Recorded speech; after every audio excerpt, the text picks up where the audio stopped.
ሰላም ጤና ይስጥልኝ ውድ የሎሚ ሚዲያ ተከታታዮቻችን እንደምን ዋላችሁ። የዕለቱ አበይት ጉዳዮችን የሚዳስሰው ዕለታዊ መሰናዷችን እነሆ ጀምሯል። በቅድሚያም አበይት ነጥቦችን እናሰማችኋለን። ከትግራይ ጊዜያዊ አስተዳደር ፕሬዝዳንት ሌተናል ጀነራል ታደሰ ወረደም ጠንከር ያለ ማስጠንቀቂያ ሰጡም በቀዳሚነት የምንመለከተው ይሆናል። ትግራይ ክልል ምክር ቤት ፕሬዝዳንት አድርጎ የመረጣቸው ደብረጽዮን ገብረ ሚካኤል የመጀመሪያውን የካቢኔ ስብሰባም በመቀለ አካሄዱም። የሱዳን የጦር መኮንንና ወታደሮቹ ከኢትዮጵያ ጋር በምስራቃዊ ድንበር ላይ በሚገኘው አልፋሽጋ መስፈራቸው ታወቀም። የሃንታ ቫይረስ ወረርሽኝ ተከሰተም። ቫይረሱ የዓለም ስጋት እንደሆነም ተገለጸም። ኢራን በነዳጅ ጫኝ መርከብ ላይ ከደረሰው ጥቃት በኋላም በአሜሪካ የባህር ኃይል ላይ የሚሳኤልና የድሮን ጥቃት መፈጸሟን ገለጸችም።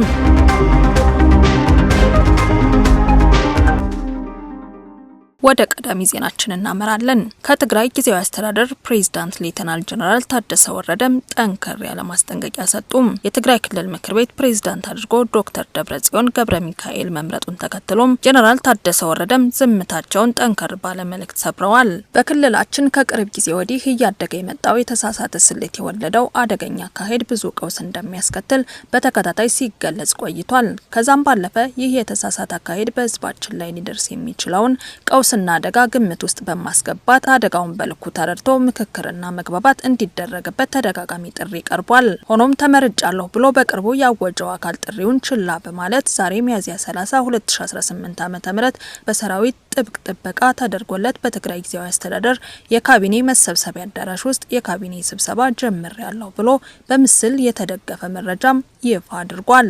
ይህ ድርጊት የቀጣዩ አደገኛ ምዕራፍ መጀመር ይፋ የሆነበት አጥፊ እንቅስቃሴ ስለሆነም ይህን ህገወጥ ተግባር ተከትሎ በህዝባችን ላይ ለሚደርስ ሁሉን አቀፍ ጥፋትና አደጋ ተጠያቂ ራሱ በጉልበት ያስተዳደሩን ስልጣን ለመያዝ እየሞከረ ያለው አካል መሆኑን ለመግለጽ ፈልጋለሁ። ሌተናል ጀነራል ታደሰ ወረደም የትግራይ ጊዜያዊ አስተዳደር ፕሬዝዳንት ሚያዝያ 30 2018 ዓ.ም መቀለም የትግራይ ክልል ምክር ቤት ፕሬዝዳንት አድርጎ የመረጣቸው ደብረጽዮን ገብረ ሚካኤል የመጀመሪያውን የካቢኔ ስብሰባም በመቀለ አካሄዱ። ሚያዝያ 27 ቀን 2018 ዓ.ም ስራውን በይፋ የጀመረው የትግራይ ምክር ቤት ዶክተር ደብረጽዮን ገብረ ሚካኤልን የክልሉ ፕሬዝዳንት አድርጎ መምረጡ ይታወሳል። በዚህም መሰረት ፕሬዝዳንት ደብረጽዮን በክልሉ ደጀን ተብሎ በሚጠራው ጽህፈት ቤት ስራቸውን የጀመሩ ሲሆን አዲሱ የትግራይ መንግስት ካቢኔም ዛሬ የመጀመሪያ መደበኛ ስብሰባቸውን አካሂዷል። ካቢኔው በዛሬው ውሎ በትግራይ ክልል ወቅታዊ ሁኔታዎች ላይ በስፋት የመከረ ሲሆን ቀጣይ በሆኑ አንኳር ጉዳዮች ላይም አቅጣጫዎችን አስቀምጧል። ይሁን እንጂ ይህ አዲስ የፖለቲካ ምዕራፍ በክልሉ ከፍተኛ አመራሮች መካከል ያለውን ግንኙነት በተመለከተም ጥያቄዎችን እያነሳ ይገኛል። በተለይም ክልሉን በጊዜያዊ አስተዳደር ሲመሩ የነበሩት ጀነራል ታደሰ ወረደም በአሁኑ ሰዓት የት እንደሚገኙና በምን አይነት ሁኔታ ላይ እንዳሉ የታወቀ ነገር የለም። የጊዜያዊ አስተዳደሩ መፍረስ በምክር ቤቱ ከታወጀ በኋላም በአዲሱ ተመራጭ አመራርና በነባሩ የጊዜያዊ አስተዳደሩ መፍረስ በምክር ቤቱ ከታወጀ በኋላ በአዲሱ ተመራጭ አመራርና በነባሩ የጊዜያዊ አስተዳደር መካከል ስላለው ይፋዊ የስልጣን ርክክብ እስካሁን የተሰጠ ግልጽ መረጃ አለመኖሩ በትግራይ ፖለቲካ ውስጥ ሌላኛው መነጋገሪያ አጀንዳ ሆኗል። ይህንንም ተከትሎ ዶክተር ደብረጽዮን ገብረ ሚካኤል በደጀን ቢሮ ተገኝተው ስራ ከጀመሩ ማግስት ዛሬ ረፋድ 5:37 ጀምሮ በመቀለ ከተማ ሰማይ ላይ የተዋጊ ጀት ቅኝት በስፋት መደረጉም ተሰምቷል። የዓይን እማኞች እንደገለጹት ይህ የአየር እንቅስቃሴም በአንድ ሳምንት ጊዜ ውስጥ ለሁለተኛ ጊዜ የታየ ሲሆን ከፕሪቶሪያ የሰላም ስምምነት በኋላም መሰል ድርጊት ሲፈጸም ይህ ለሁለተኛ ጊዜ መሆኑ ተመልክቷል። ይህ ድንገተኛ በረራም በከተማዋ ነዋሪዎች ዘንድ ከፍተኛ ስጋትና መነጋገሪያ የፈጠረ ሲሆን በክልሉ እየታየ ካለው አዲስ የፖለቲካ ለውጥ ጋር ተያይዞ ልዩ ትኩረት ተሰጥቶታል። የጀቱ በረራም ለረጅም ሰዓታት በከተማዋ ሰማይ ላይ ሲታይ መቆየቱም ተገልጿል።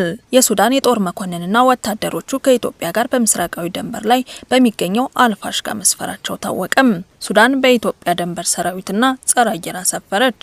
ከባህር ዳር በሚነሳ ድሮን ጥቃት ደርሶብኛል ብላ ክስ አቅርባ እንደነበር ይታወሳል። ሚያዝያ 29 2018 ዓ.ም የሱዳን ጦር በምስራቅ ጋላባት ባሱንዳና በኢትዮጵያ ጋር በሚያዋስነው የጌዳሪፍ ግዛት የአልፋሽጋ ክልሎች ውስጥ ወታደራዊ ሰራዊቱን ማጠናከሩን ወታደራዊ ምንጮች ሐሙስ ዕለት ተናግረዋል።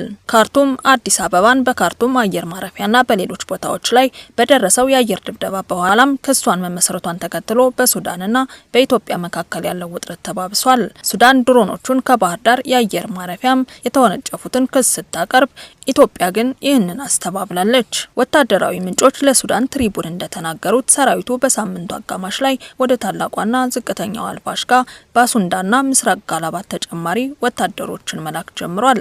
ይህ ዘመቻ የጸጥታ ዝግጅቶችን ለማድረግና በድንበር አካባቢ ሊከሰቱ የሚችሉ እድገቶችን ለመፍታት የታለመ ነው። የሃንታ ቫይረስ ወረርሽኝ ተከሰተም። በቱሪስት መርከብ ላይ የሃንታ ቫይረስ ወረርሽኝ መከሰቱ ታውቋል። በአትላንቲክ ውቅያኖስ ላይ በመጓዝ ላይ በሚገኝ አንድ የቱሪስት መርከብ ላይ የሃንታ ቫይረስ ወረርሽኝ መከሰቱን የዓለም ጤና ድርጅት WHO አስታወቀም። እስካሁን በደረሰን መረጃ መሰረት ቫይረሱ በመርከቧ ላይ ከገደላቸው 3 ሰዎች በተጨማሪም ዛሬ እስራኤል የመጀመሪያውን ተጠቂ ማግኘቷን ስጋቱን ወደ መካከለኛው ምስራቅ አምጥቶታል። ይህ አዲስ የጤና ስጋት የዓለምን ትኩረት እየሳበ ይገኛል። በተለይም ቫይረሱ በመርከብ ላይ ተከስቶ አሁን ወደ ተለያዩ ሀገራት መሰራጨቱ የ2020ውን የኮቪድ-19 መጀመሪያ ትዝታዎች እየቀሰቀሰ ይገኛል። G24 ኒውስ በጉዳዩ ላይ እንዲህ ሲል ይናገራል። ሃንታ ቫይረስ እንደ ኮቪድ በአየር ላይ ዝም ብሎ የሚንሳፈፍ ሳይሆን በዋናነት በአይጥ ዝርያዎች አማካኝነት የሚመጣ ነው። የመሸጋገሪያ መንገዱን በአይጦች ሽንት፣ አይነ ምድር ወይም ምራቅ የተበከለ አቧራን ወደ ውስጥ በመተንፈስ ወይም በንክኪ ይተላለፋል። ዝርያውን በመርከቧ ላይ የተገኘው የአዲስ ዝርያ ሲሆን ይህም ዝርያ ብቸኛው ከሰው ወደ ሰው በቅርብ ንክኪና በትንፋሽ ሊተላለፍ የሚችል የሃንታ ቫይረስ አይነት በመሆኑ ስጋቱን ከፍተኛ ያደርገዋል። የሃንታ ቫይረስ ምልክቶቹ የቫይረሱ ምልክቶች ከጉንፋን ጋር ይመሳሰላሉ፣ ነገር ግን በፍጥነት ወደ ከፍተኛ ደረጃ ይሸጋገራሉ።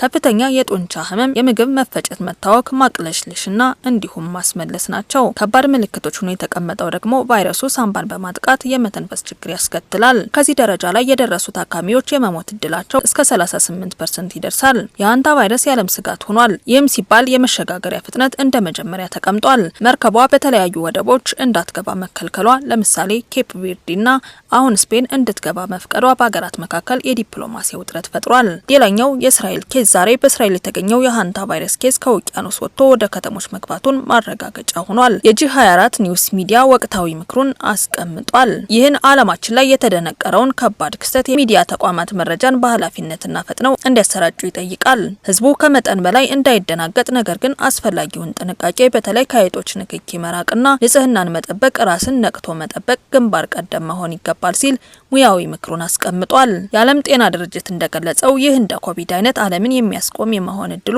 አነስተኛ ነው ቢልም የቫይረሱ ገዳይነት መጠን ግን ከፍተኛ በመሆኑ ጥብቅ ክትትል ያስፈልገዋል ሲል አስታውቋል። በመጨረሻም ወደ ውጭ ዜና እናመራለን።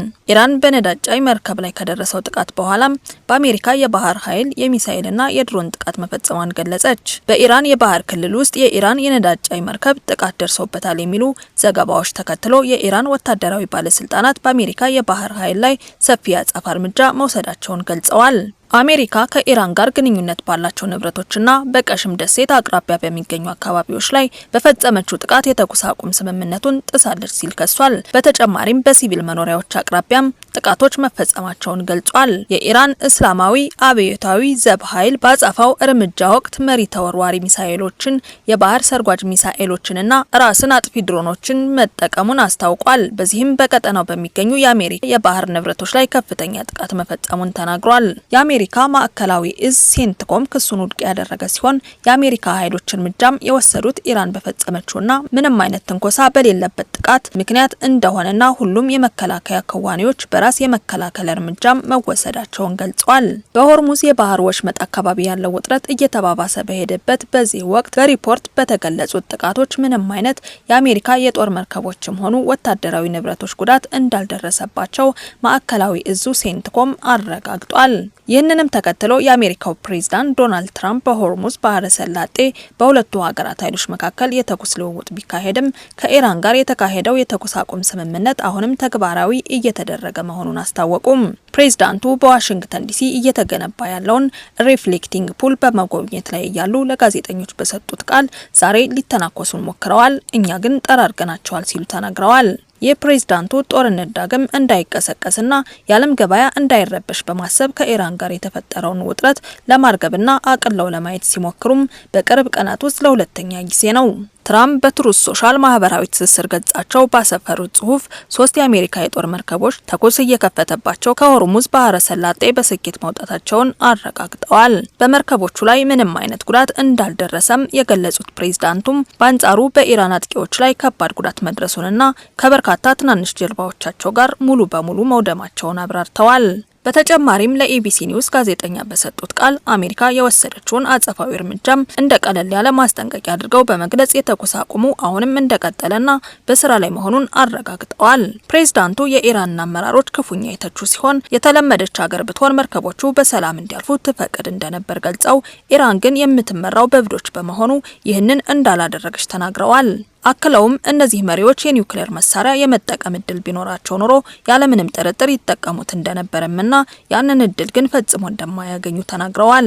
አሜሪካ ከኢራን ጋር እያደረገች ባለው ድርድር ዙሪያ ሲገልጹም ስምምነቱ በማንኛውም ቀን ሊሳካ እንደሚችልና ከእሳቸው ይልቅ ስምምነቱን አጥብቀው እንደሚፈልጉት ጠቁመዋል። ሆኖም ኢራን ስምምነቱን በፍጥነት ካልፈረመች በቀጣይ ከዚህ በበለጠና በከፋ ኃይል እንደሚመቷት ጥብቅ ማስጠንቀቂያ ሰጥተዋል። ውድ የሎሚ ሚዲያ ተከታታዮቻችን በተለያየ የዓለም ክፍል ያላችሁ በሙሉ አብራችሁን እስከ ፍጻሜው ስለዘለቃችሁ ምስጋና ይላቅ ያለ ነው።